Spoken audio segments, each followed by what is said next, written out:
Senior صحافی محسن bag انسداد دہشت گردی عدالت میں پیش۔ انسداد دہشت گردی کی عدالت نے محسن بیگ کا 3 روزہ جسمانی ریمانڈ منظور کر لیا۔ ایف آئی اے نے مجھ پر تشدد کیا، صحافی محسن بیگ کی جانب سے کہا گیا۔ ایف آئی اے کی حراست میں نہیں تھا، چہرے پر تشدد دیکھ لیں، یہ بھی کہا گیا محسن بیگ کی جانب سے۔ انہوں نے مزید کیا کہا، ملاحظہ کیجیے۔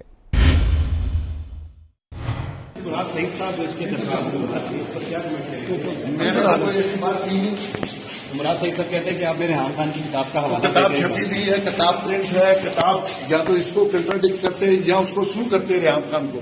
کتاب تو مارکیٹ میں انٹرنیٹ پہ اویلیبل ہے، میں نے کون سی بات کی؟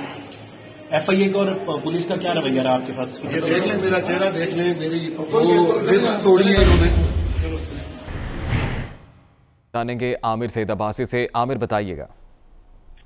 جی، اسلام آباد کی انسداد دہشت گردی کی خصوصی عدالت نے صحافی جو محسن بیگ ہیں ان کا 3 روزہ جسمانی ریمانڈ منظور کر لیا ہے، اور 3 روزہ جسمانی ریمانڈ پر محسن بیگ کو پولیس کے حوالے کر دیا گیا ہے۔ تھانہ مارگلہ پولیس نے پیش کیا محسن بیگ کو عدالت میں، اور محمد علی بڑائچ جج تھے، اور انہوں نے استدعا کی پولیس نے کہ 5 روزہ جسمانی ریمانڈ درکار ہے محسن بیگ کا۔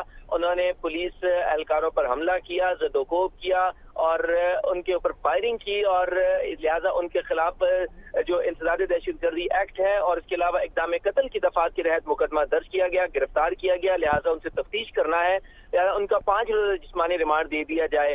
تاہم انسداد دہشت گردی عدالت نے 3 روزہ جسمانی ریمانڈ منظور کر لیا ہے، اور محسن بیگ کو 3 روز کے لیے تھانہ مارگلہ پولیس کے حوالے کر دیا گیا ہے، اور یہ ہدایت کی گئی ہے کہ وہ تفتیش مکمل کر کے 3 روز کے بعد عدالت میں رپورٹ اپنی پیش کریں۔ اس موقع پر محسن بیگ کا یہ کہنا تھا کہ ان کے اوپر ایف آئی اے نے تشدد کیا، اور انہوں نے بتایا کہ ان کے چہرے پر بھی نشانات ہیں، انہوں نے بتایا کہ ان کی 2 پسلیاں توڑ دی گئی ہیں اس تشدد کے دوران۔ تاہم اس حوالے سے عدالت نے حکم دیا کہ محسن بیگ کا میڈیکل بھی کروایا جائے، اور اب ان کو پیمز ہاسپٹل شفٹ کر دیا گیا ہے جہاں پر ان کا طبی معائنہ بھی کروایا جائے گا۔ تاہم عدالت نے 3 روزہ جسمانی ریمانڈ منظور کر کے ملزم کو پولیس کے حوالے کر دیا ہے، اور یہ کہا ہے کہ 3 روز کے بعد ملزم کو دوبارہ عدالت میں پیش کیا جائے، اور جو بھی تفتیش ہو اس سے متعلق عدالت کو آئندہ سماعت پر آگاہ کیا جائے۔